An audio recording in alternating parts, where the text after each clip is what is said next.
A paz do Senhor, meus irmãos, graças a Deus estamos retornando mais uma vez aqui para mais uma aula. Tá? Então nós vamos estar iniciando o capítulo 3 do nosso manual, e aqui nós vamos ter mais duas aulas nesse capítulo, e vocês vão perceber aí que o sumário desta lição propõe aí a abordagem de 10 assuntos, tá? E o título dessa lição, ou desse capítulo, é O Ministro, o Culto e a Sua Mensagem, tá? Então, dentro dessa primeira aula, nós vamos estar analisando pelo menos aí 5 tópicos, os 5 primeiros tópicos iniciais do capítulo, tá? Para que nós venhamos ter aí esta visão correta do que a Bíblia diz sobre o ministro e a sua mensagem, né? O ministro, o culto e a sua mensagem. Tá? Dentro desse conceito ministerial do pastorado, cabe ao pastor a organização do culto. Tá? Aí nós precisamos trazermos aqui uma definição do que é culto. Tá? Nós sabemos que culto é um fenômeno multirreligioso e multicultural. Ou seja, em todas as culturas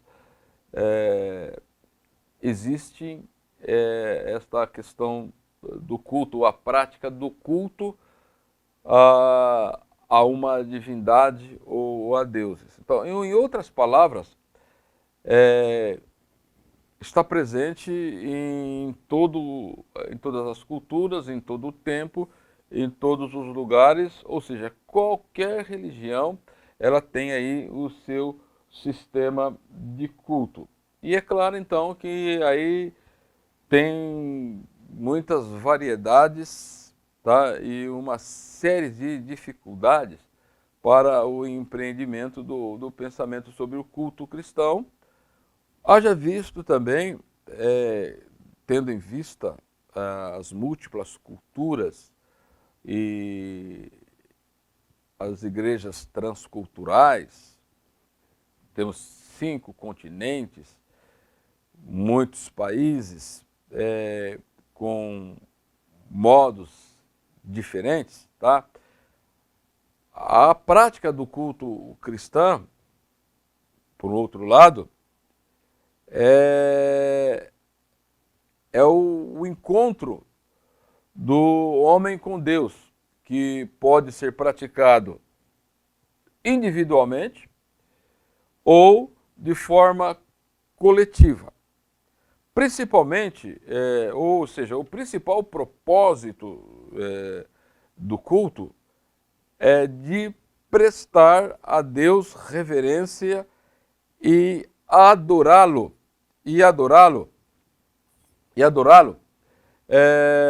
de maneira fiel, com temor e tremor, para o fortalecimento da sua fé e dos compromissos com as tarefas que Deus ele estabeleceu para que viéssemos a fazer.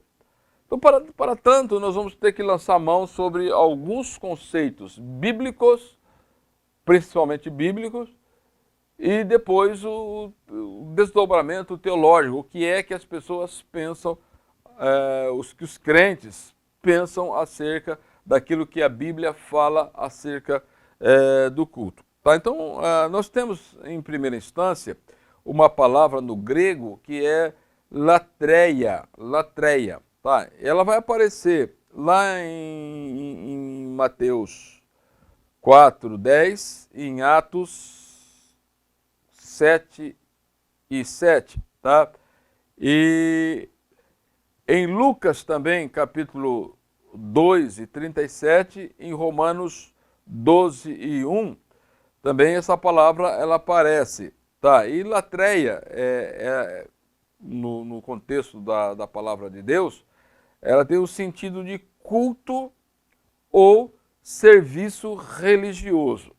Latreia é culto ou serviço religioso.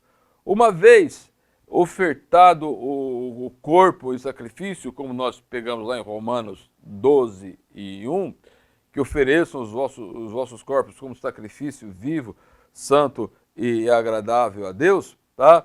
Então é nessa oferenda, tá? Quando você oferece, é que vai ocorrer uma outra palavra que se tem, que é logiquem, tá? Que é o genuíno ou o verdadeiro, tá?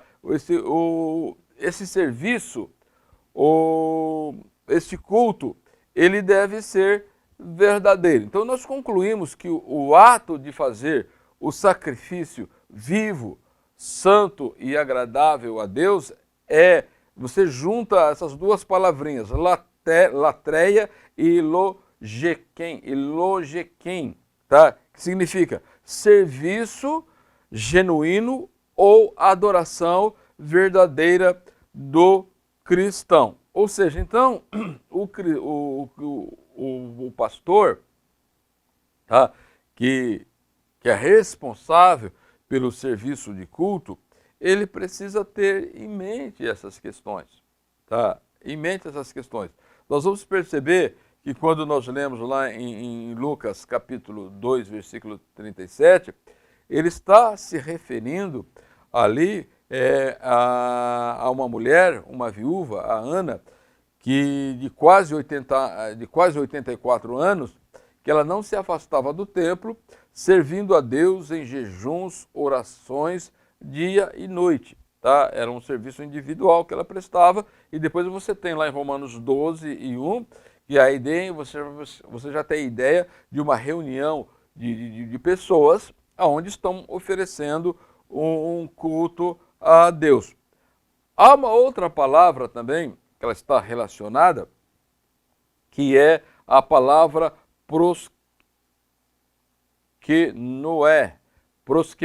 Acho que a pronúncia é essa mesmo, tá? No grego, tá? Ela significa o quê? Prestar reverência, prestar obediência, prestar homenagem. A ideia é que a pessoa se prostra ou se curva para reverenciar. Nesse sentido, a melhor tradução para essa palavra é adorar. É a mesma palavra utilizada no diálogo entre Jesus e a mulher samaritana, onde essa palavra adoração, o termo adorar, o verbo adorar, vai aparecer por várias vezes nesse contexto de João capítulo 4, de 22 até o 24. Ele vai aparecer, vejam só, vós adorais o que não sabeis, nós adoramos o que sabemos, porque a salvação vem dos judeus. Mas vem a hora, e agora é, que os verdadeiros adoradores adorarão ao Pai em espírito e em verdade, porque o Pai procura tais que assim o adorem. Deus é espírito e importa que os que o adorem em espírito e em verdade. Tá?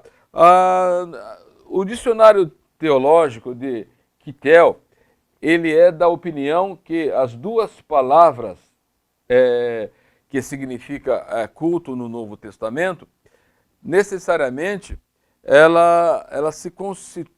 quando ela se conceitua aí o culto, não se refere simplesmente aos participantes, mas a Deus. Então, o sentido que ele vai definir aqui é que o culto não é mera reunião para realizar a assistência, mas é algo que se dirige para Deus.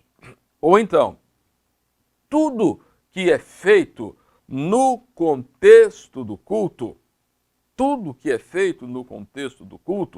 ele tem a ideia de adoração porque está sendo dirigido a Deus. E Deus é que tem a prerrogativa de aceitar ou de não aceitar aquilo que está sendo oferecido a ele. Razão pela qual a Igreja de Cristo, ela reúne-se na condição de sacerdócio santo e real. Quando nós pegamos lá a primeira carta de Pedro, capítulo 2, versículos 5 e 9, nós vamos ter exatamente esta ideia. Vós também, como pedras vivas, sois edificados, casa espiritual e sacerdócio santo, para oferecerdes sacrifícios espirituais agradáveis a Deus por Jesus Cristo, tá? Então, todo o trabalho de culto, ele é voltado a Deus. O sacerdócio aqui, tá? Ele está se dirigindo a Deus. As ofertas, elas estão sendo apresentadas a Deus. Versículo 9 nos diz o seguinte: mas vós sois a geração eleita, o sacerdócio real, nação santa, povo adquirido, para que anuncieis as virtudes daquele que vos chamou das trevas para a sua gloriosa luz. Então vocês vão perceber que o sacerdócio aqui, ele sempre está dirigido a Deus. Quando se fala do sacerdócio santo, é para oferecer sacrifícios espirituais agradáveis a Deus. Quando fala do sacerdócio real, versículo 9, tá? É para que anunciar, para que venha anunciar as virtudes daquele que nos chamou das trevas para a sua maravilhosa luz. Então, tudo está voltado a Deus. Então, o culto é a Deus.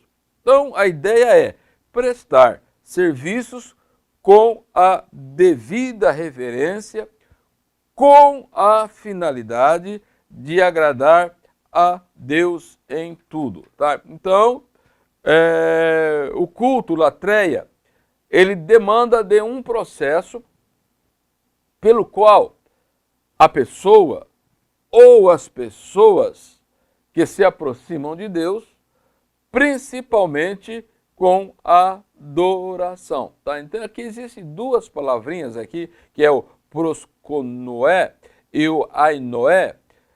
A primeira é adoração e a segunda é louvor. Louvor nós vamos estar vendo um pouco mais lá na frente, tá? Então a palavra grega ainoé é traduzida por louvor, aqui quer dizer bendizer e engrandecer a Deus.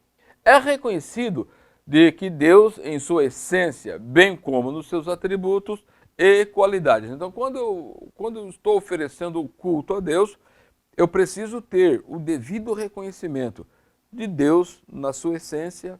Deus é luz, Deus é amor, tá? E tenho que analisar também os atributos de Deus, da sua retidão, da sua justiça e assim por diante. Eu preciso ter essa visão bem clara, tá?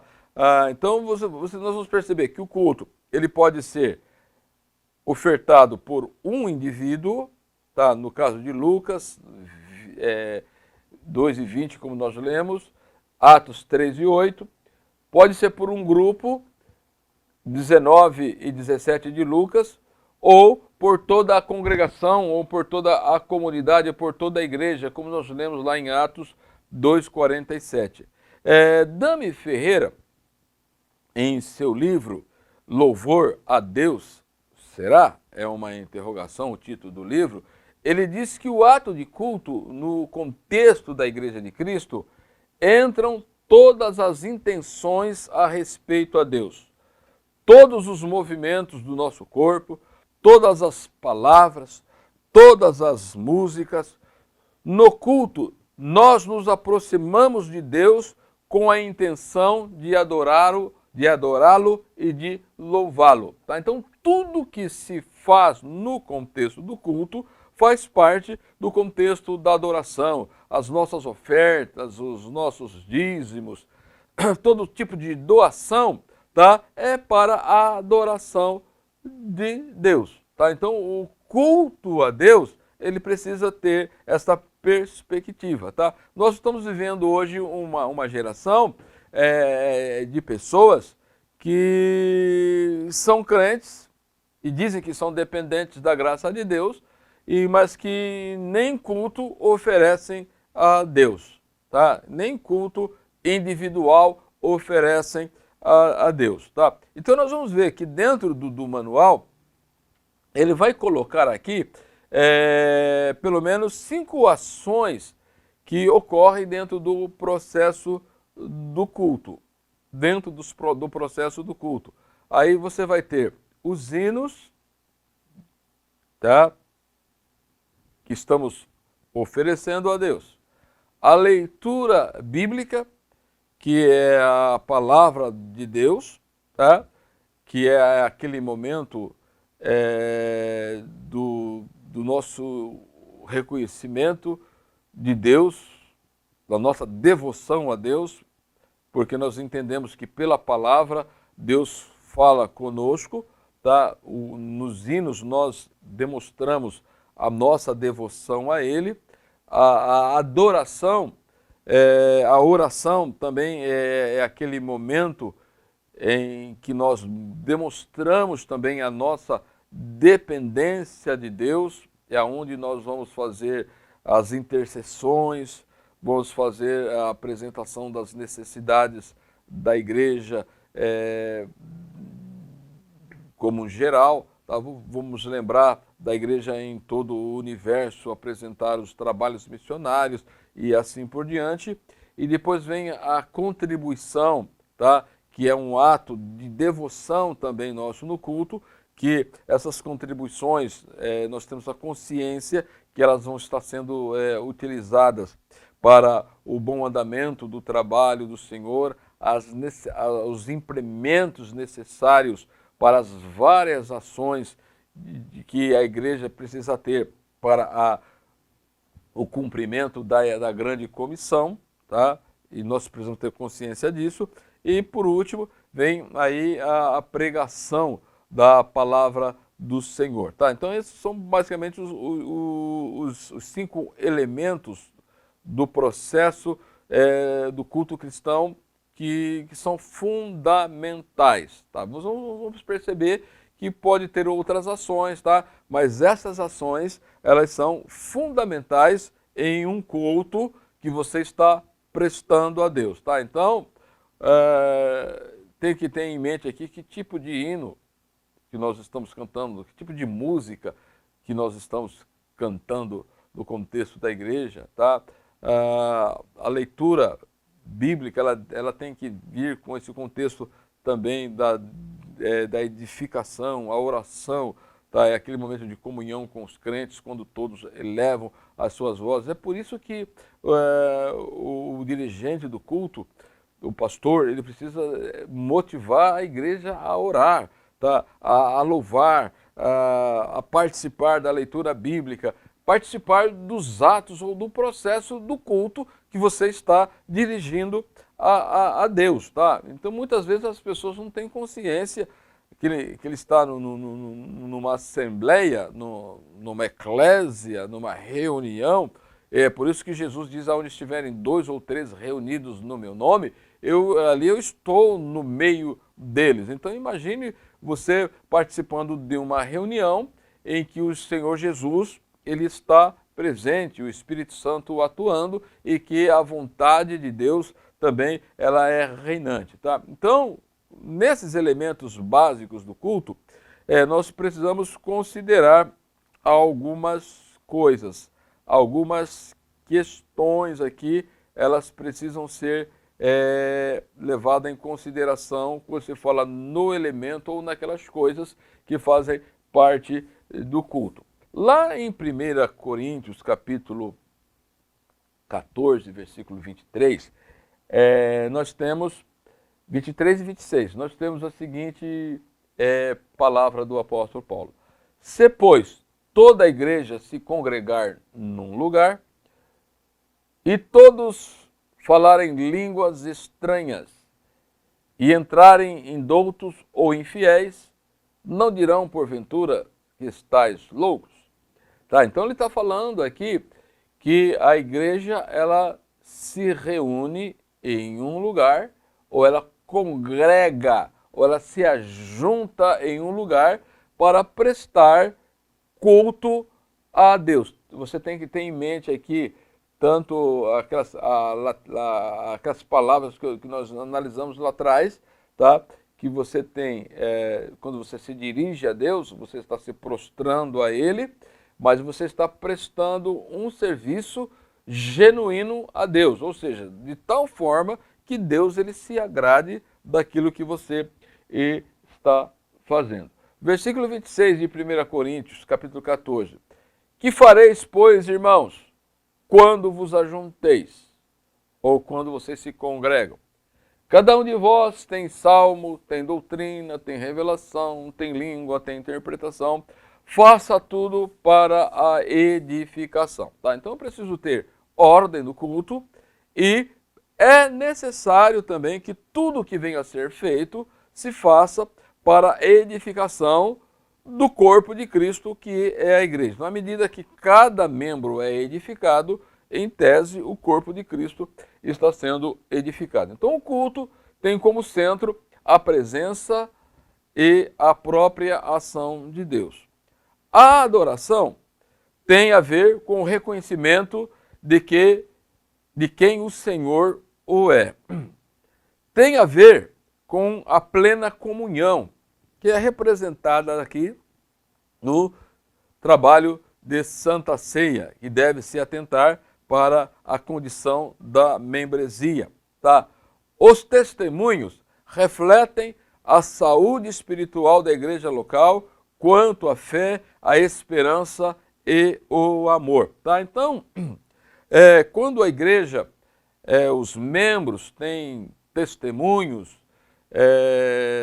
das realizações de Deus na vida, curas, Deus abre as portas e assim por diante, vai se perceber que a igreja ela tem saúde espiritual, porque em tese, uma igreja que jejua, uma igreja que ora, uma comunidade de irmãos que se preocupa uns com os outros e assim por diante, e esses três elementos são distintos na igreja, tanto a fé, a esperança e o amor.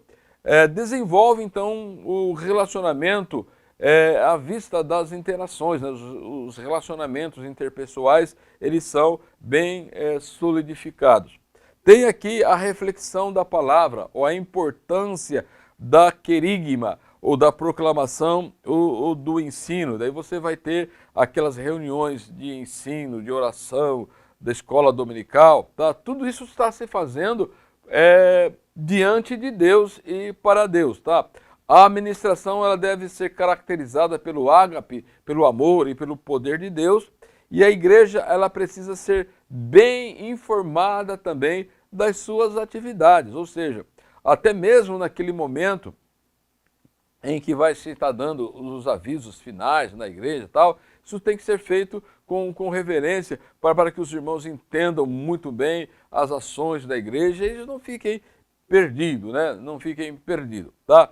E, por outro lado, é necessário também aqui a ordem no culto, a ordem no culto. Quando nós pensamos na questão da ordem no culto, nós precisamos levar em conta aqui algumas questões que estão em análise aqui, que é a liturgia que se utiliza no culto. E o que é liturgia? Tá? Liturgia nada mais e nada menos é a compilação de ritos ou de cerimônias relativas aos ofícios divinos no contexto da igreja cristã. Tá?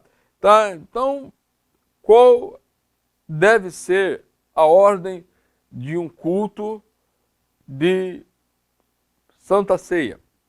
Qual é a ordem de um culto batismal? Qual é a ordem de um culto em ações de graças de Deus, que a pessoa ela vai oferecer a Deus, em ações de graça, por uma bênção, por uma graça alcançada? Tá? qual é a liturgia que se tem do culto com a participação dos jovens? Não é o culto dos jovens, não é o culto das irmãs. O culto é a Deus em que as irmãs, tá, vão estar oferecendo a Deus. Isso independe que toda a igreja esteja reunida. Então precisa analisar dentro desse contexto, por exemplo, o culto de missões, o enfoque missionário. O enfoque é um enfoque missionário, mas é um culto que estamos oferecendo a Deus, aonde está sendo apresentada todas as ações, tá? Todas as ações que a igreja ela está implementando para que alcance os objetivos da grande comissão. E se eu alcançar os objetivos da grande comissão, eu estou prestando um trabalho a Deus, um trabalho a contento a Deus. Então é isso que nós precisamos ter em mente. Então a palavra liturgia, ela tem origem no grego, e essa palavra ela servia para descrever alguém que fazia serviço público ou liderava uma cerimônia sagrada. Tá? Então, no culto, tá?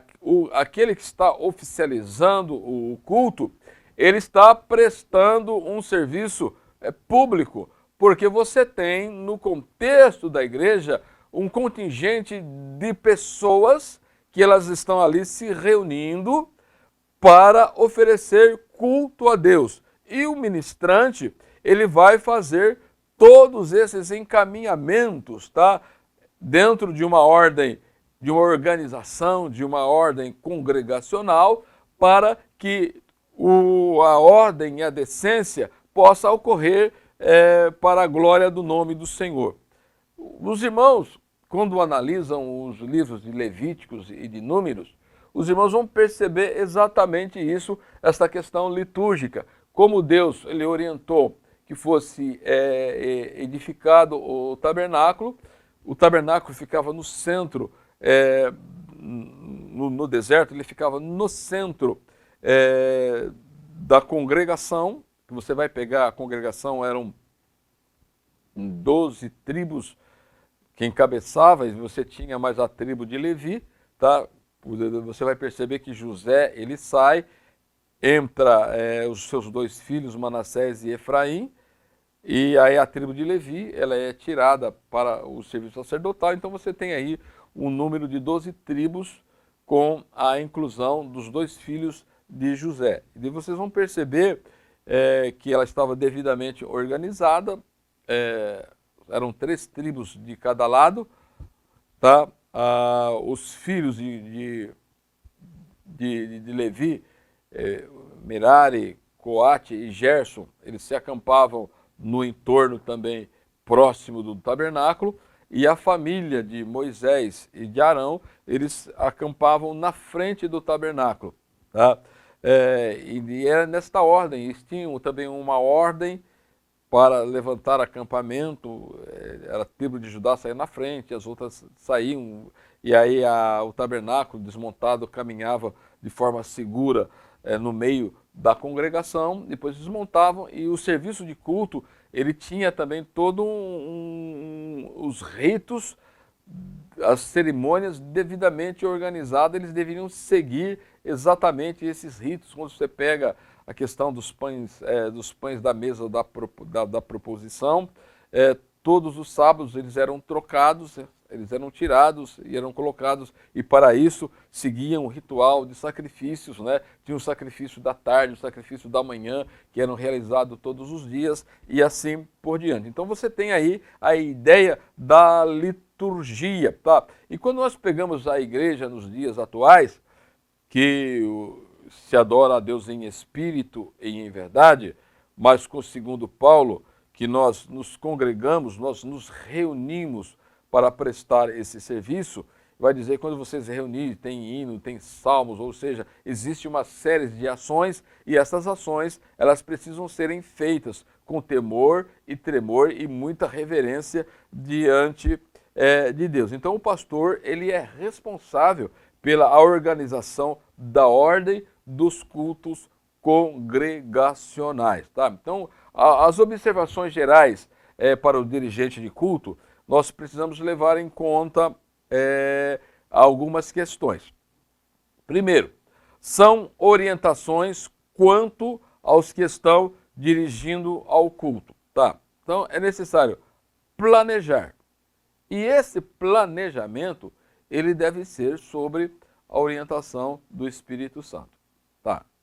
Aquele que está planejando um trabalho na igreja, ele nunca pode perder de vista três coisas: a vontade de Deus, o senhorio de Cristo e o ministério do Espírito Santo na igreja. Não pode perder isto de vista. Então, quando vai planejar o culto, um trabalho, ele precisa ter em mente, tá, a orientação do Espírito Santo. Então, quando ele está buscando a orientação do Espírito Santo, necessariamente ele está buscando a vontade de Deus e não quer contrariar Cristo, que é o cabeça da igreja. Ele deve estar no serviço de culto, ele deve estar atento às manifestações estranhas ao Espírito Santo. Tá? Ele tem que ter o controle de tudo. É por isso que na programação de um culto tem que ter em mente aqueles que vão trabalhar na diaconia, nos serviços de diaconia da igreja. É por isso que Atos capítulo 6, quando foram destacados lá os 7 irmãos para trabalhar na distribuição da mesa lá, exatamente isso, era um trabalho, era um culto a Deus que eles estavam prestando, era um serviço a Deus, tá? É por isso que tinha que ter todas aquelas qualidades. Tá? Então, a visão dos apóstolos qual foi? Dado os problemas que estavam ocorrendo quando se reuniam para aquele trabalho, então eles precisavam colocar pessoas para gerir aquilo de maneira correta. Porque eram as murmurações que estavam surgindo, que poderia até ter dissensões, eram manifestações estranhas ao Espírito Santo, ao ágape, à koinonia, tá? Então, precisamos ter muito cuidado com essas questões, tá? Cuidado com o perfil pessoal, ético e estético espiritual, tá? Culto é um culto a Deus. Então, a pessoa que está, que vai cantar a Deus, ela está se apresentando a Deus. É por isso que Romanos 12:1 diz que nós apresentamos os nossos corpos como sacrifício vivo, santo e agradável a Deus. Então entra essa questão, tanto estética, ética e espiritual. Tá?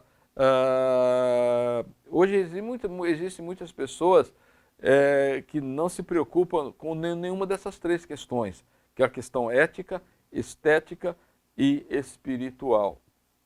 Precisamos ter muito cuidado, porque aqui vai entrar uma questão moral.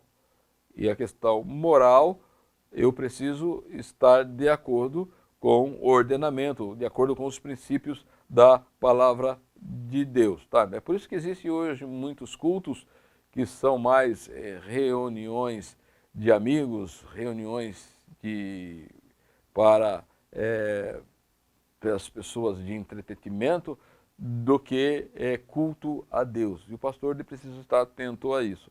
Ter sempre em mente o caráter de cada culto, como sempre em mente o culto é dedicado a Deus. Tá? Lembra no início que eu já disse aqui, que existem várias ações na igreja, vários departamentos na igreja, tá? Então nós precisamos ter em mente isso, mas nunca perder que nós estamos prestando um trabalho, um serviço a Deus. O dirigente do culto, ele exerce liderança sobre os demais departamentos quanto às diversas ações no decorrer do culto, tá? Então ele precisa ter essa noção, cuidado com os cânticos e com as movimentações e com as crianças, tá? Então a igreja ela precisa ter o cuidado também de ter esse trabalho destinado às crianças, tá? Precisamos ter muito cuidado com isto também, tá? Seguindo aqui, meus irmãos, daí ele vai falar sobre outras questões aqui, que é a abertura do culto, considerando que o culto cristão tem a ver com a parte da eclésia, ou da igreja reunida, dos lavados, remidos, dos nascidos de novo, E eles estão aqui reunidos na condição de sacerdócio santo e real, para que de maneira reverente e obediente venham prestar serviços a Deus. Então aqui vocês vão perceber que entram aqui aquelas várias palavras que nós definimos lá no início. Tá? Então hoje, cada denominação, ela tem aí a maneira de iniciar o seu culto, e o que deve levar em conta é a razão e o sentimento que trouxeram as pessoas para o local do culto, e isso precisa ser percebido na atitude de cada pessoa presente. A regra áurea aqui é que tanto na questão individual ou coletivamente, o culto deve ser em espírito e em verdade, e prestado a Deus. Se não tiver essas questões, alguma coisa está errada aí neste contexto de culto e de louvores a Deus. Uma outra questão que nós temos aqui é a questão dos cânticos. Qual é a importância dos cânticos no culto? Qual é a importância dos cânticos no culto? Tá. Então, qualquer assunto de fé e, consequentemente, de prática de fé, precisamos ter como referencial a palavra de Deus, que vai dar o quê? A sua autenticidade daquilo que estamos fazendo. Então, precisamos recorrer às regras de fé e às regras de prática. E as regras de fé e as regras de prática é a palavra de Deus. É na prática que também nós encontramos aqui os modelos de comportamento do crente em relação a Deus. Você se lembra que em momentos atrás eu falei sobre a questão ética, estética e espiritual. Na Bíblia temos os princípios como nos expressar ou como expressar o nosso louvor em direção a Deus. Então a Bíblia vai apresentar aí alguns princípios. Antes da técnica musical, temos que ter a razão, o sentimento correto de adoração, que tem que ser em espírito e em verdade. O princípio, ou é necessário primeiro entender qual é o sentido bíblico de louvor e como praticá-lo. Praticar é exatamente como ele deve ser praticado, né? É redundante, mas é isso. No grego, louvor é aineó, que significa bendizer e engrandecer a Deus. Tendo em vista, então, quando você vai bendizer e engrandecer a Deus, necessariamente a pessoa precisa conhecer quem é Deus, na sua essência, nos seus atributos ou qualidades, de acordo com a revelação bíblica. Quando uma pessoa ou uma congregação louva, eles estão dizendo o seguinte, ou estão mostrando o reconhecimento que eles têm a Deus e a sua soberania. Quando nós vemos algumas doxologias na Bíblia, nós percebemos exatamente isso. Quando nós pegamos o apóstolo Paulo, na doxologia que ele faz lá em Romanos, capítulo 11, dos versículos 33 a seguir, vocês vão perceber o reconhecimento que ele faz de Deus, tanto da sabedoria como do conhecimento de Deus, assim, porque Deus na sua sabedoria é difícil compreendermos, Deus nos seus caminhos nós não compreendemos, mas uma coisa é que dele, por ele e para ele são todas as coisas, e glória, pois, a ele. Então Paulo diz assim, se nós pertencemos a ele, mesmo nós não entendendo tudo que Deus é, tudo que Deus pode fazer, tá, na sua sabedoria e no seu conhecimento, nos seus caminhos, nos seus juízos, nas suas realizações, mas é certo que nós estamos diante dele, oferecendo um culto vivo, santo e agradável a Ele. E Ele, que é o Senhor de todas as coisas, com certeza Ele estará nos abençoando. Tá? Então, quando nós analisamos essa questão de música ou louvor, alguns conceitos nós precisamos ter em mente aqui no contexto do culto, tá? No contexto do culto, tá? Tem um professor, Bill Schetter, que é uma autoridade em música. Ele descreve algumas características que devem ser utilizadas ou que a igreja deve observar no seu louvor. Ele vai dizer o seguinte: a música, ela deve expressar uma verdade bíblica. Então, a música, no contexto do culto, ela deve expressar uma verdade bíblica. Ela deve expressar doutrinas corretas. Tá? Então, a música que ela contradita doutrinas bíblicas, tá? Ela não deve ser cantada no contexto do nosso culto. Deve ser tem uma característica devocional. Devocional. Eu devo estar nessa rendição a Deus. Ela deve possuir uma boa forma literária, tá? Que a pessoa ela deve compreender muito bem o que está se dizendo. Tá? Hoje existem músicas que na sua composição, na forma literária, ela tem ali uma estrofe com 4 versinhos, né? E aí as pessoas ficam cantando aquilo lá por 15 minutos, né? Um negócio assim, fora de propósito. Ela deve ter um bom estilo musical, principalmente num país multicultural como é o nosso, né? Que existe aí muitos estilos de música, né? Nós devemos ter muito cuidado com o bom estilo musical para fazer parte do nosso culto a Deus, né? A gente percebe alguns cultos aí, né? Que a gente vê em vídeos, né?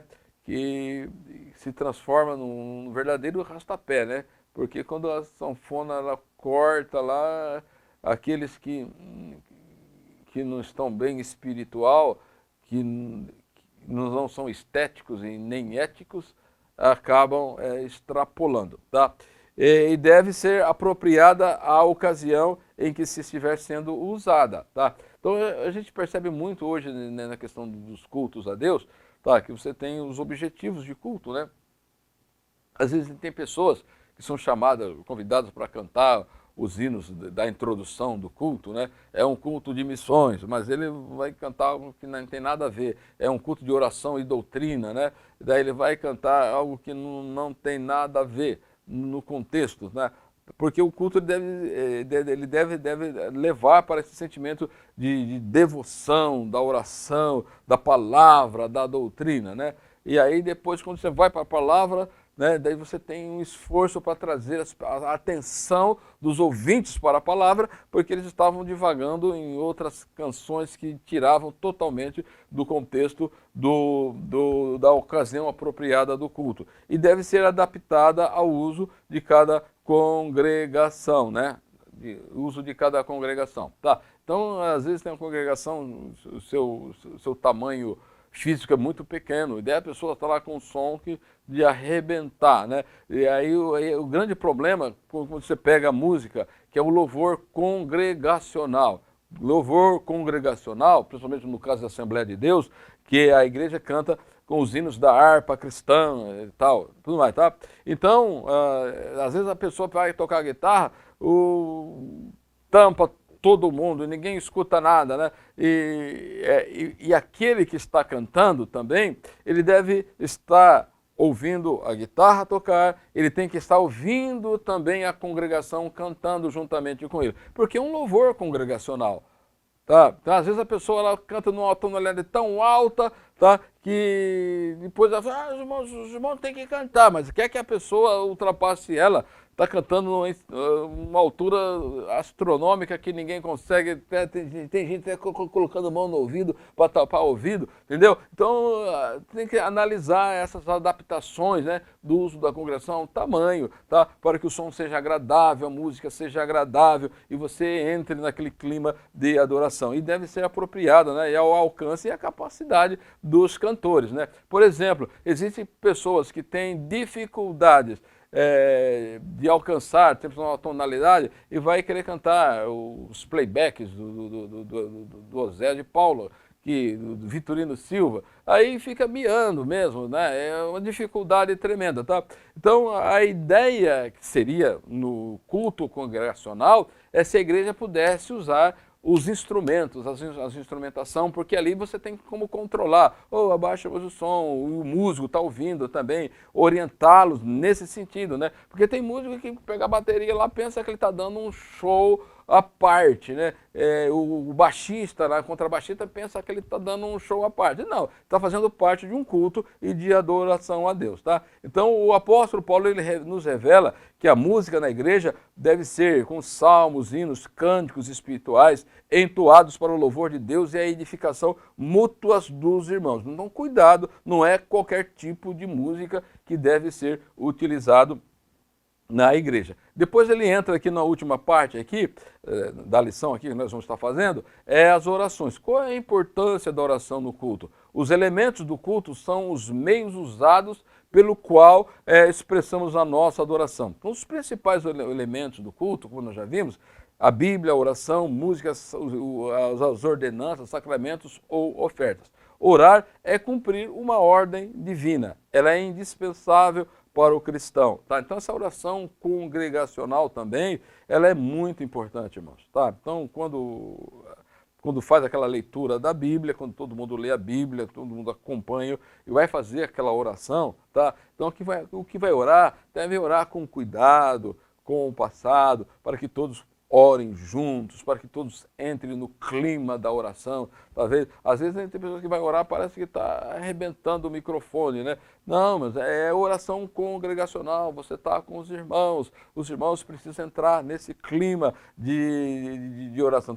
Então oração portanto, a autorização que Deus dá aos filhos que digam o que eles têm para dizer com referência aos assuntos a respeito deles mesmos. Então a oração é aquele momento que você está autorizado a entrar no trono da graça e falar com Deus, dizer a Ele o que é que você precisa, o que a congregação precisa, ou pedir da oração do irmão, da irmã que está ali, né? Às vezes vem pedido de oração, né? A pessoa ela ora, apresenta ali, lê os pedidos, mas nem cita, né? Ele ora em outro contexto, tal. Não, mas então a gente precisa ter muito cuidado dentro destas questões aqui, né? E depois, por último, você tem a questão dos anúncios, e das coletas. Isso também é muito importante no contexto da igreja, como eu já disse um pouco atrás, tá? Porque a igreja, a comunidade, os irmãos precisam ter muita noção do que está ocorrendo, né?